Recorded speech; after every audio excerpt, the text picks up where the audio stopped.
Ndoa zimekuwa nyingi katika mujtamaa wetu, na upande wa pili talaka zimekuwa nyingi mno katika mujtamaa wetu. Na ukichunguza makini utakuta kuwa wengi katika vijana wanaoingia katika jambo la ndoa huingia pasi na kulifahamu jambo hili na uzito wake mbele ya Allah subhanahu wa ta'ala. Ukamkuta mtu aingia katika ibada ya ndoa asithamini ibada kama ile kwa sababu ambayo haina maana.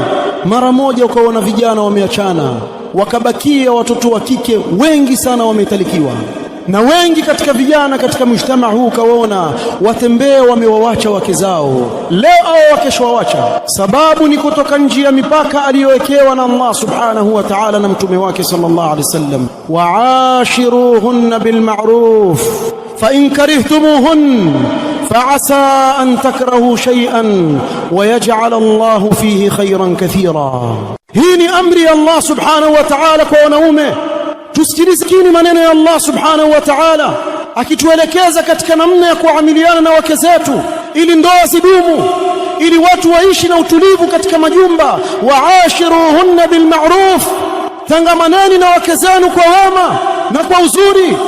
Fa in karihtumuhun, ikiwa kutatokea sababu ikakupelekea wewe kumchukia mke wako, pengine ulimi wake hauchungi na sababu nyinginezo ambazo waweza kuzisubiria, basi subiri ndugu yangu Muislamu.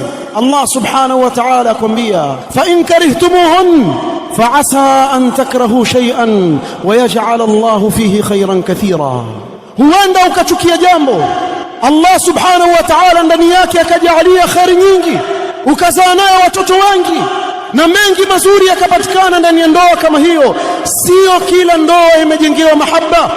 Kuna wakati mwingine yabidi usubiri mwanamume, na thawabu yako iko kwa Allah subhanahu wa ta'ala, na haswa ikiwa ni katika yale mambo waweza kuyasubiria.